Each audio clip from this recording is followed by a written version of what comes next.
filled with stories, some of which are quite strange. Let's take a closer look into the weird tales of nature. I believe it's safe to say that most people have at least a passing familiarity with dragonflies, large, sometimes intimidating insects with considerable aerial skill and ravenous appetites. Somewhat less familiar are the aquatic larval stages of a typical dragonfly. Even here, I suspect most people have at least heard of the creatures, aquatic hunters every bit as voracious as their airborne equivalents. A common pattern is for such larvae, sometimes also known as nymphs, to climb among submerged plants, stalking their prey as a larger predator might hunt down their quarry in a verdant jungle. Others may simply lie in wait, sprawling out and blending in with their surroundings, remaining almost entirely motionless until it is time to strike.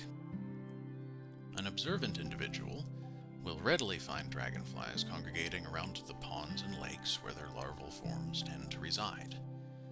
With some fortune and a good sense of timing, one might even catch a nymphal dragonfly creeping up from the still waters at some twilight hour, clinging to a reed to shed its skin for the final time and trade in its watery existence for a life in the sky. There is another lineage of dragonflies that most people are relatively unaware of. Their scientific designation is Gomphidae, although most know them as club-tailed dragonflies or simply clubtails. This name is easy enough to understand, as the tip of a clubtail's abdomen is expanded into a structure vaguely reminiscent of a club. However, it is not used as a weapon, though the thought of a dragonfly swooping down to clobber some hapless entity with its tail would be oddly amusing.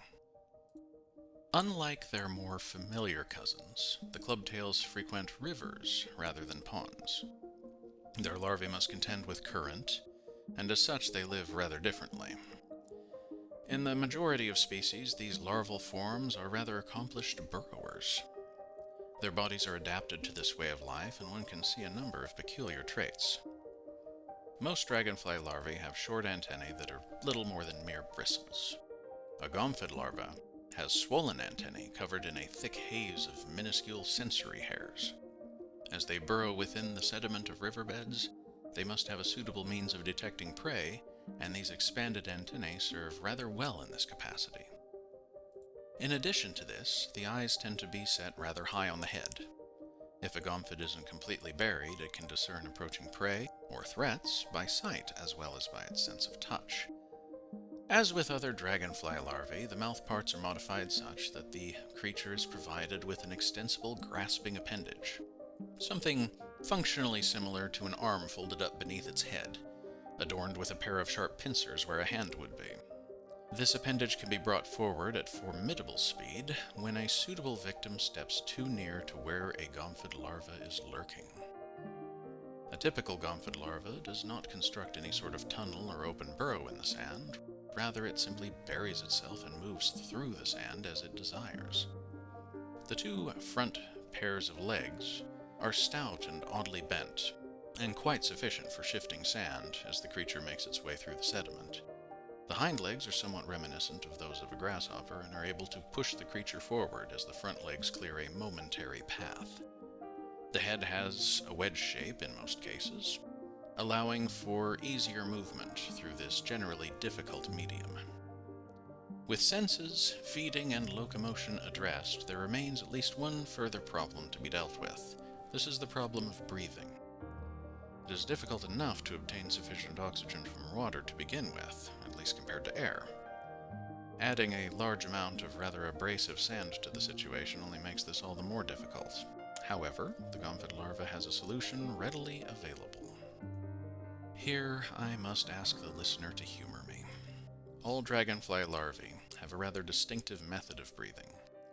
Their close relatives, the damselflies, have larvae with three prominent flattened gills extending from the posterior end of their abdomens.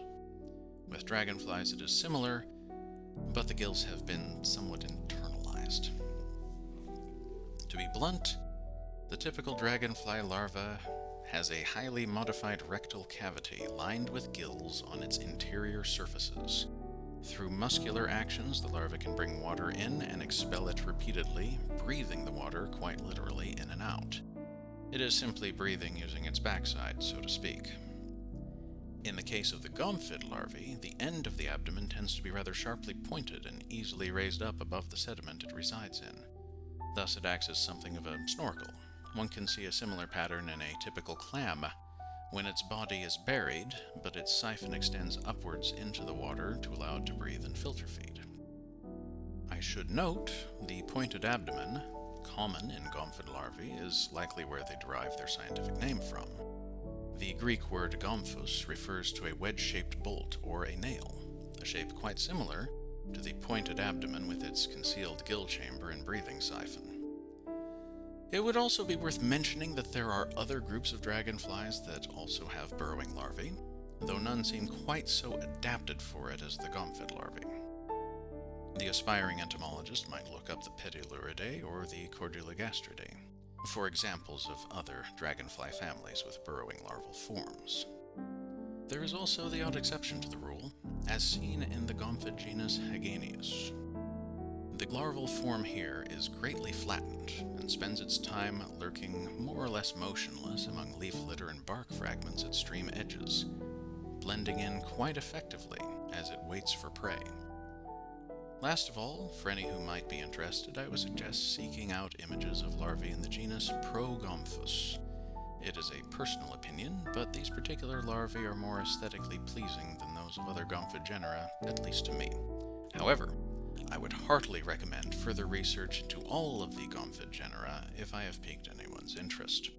They are an interesting variety of hidden predator in a world quite alien to most of our experience. This concludes today's little foray into the unknown. For those who are still curious, here are a few things you might try looking into further. If you found this enjoyable, by all means, say so. If you think others might enjoy this, by all means, share. If you're interested in seeing more of this channel, a subscription should prove quite effective. Until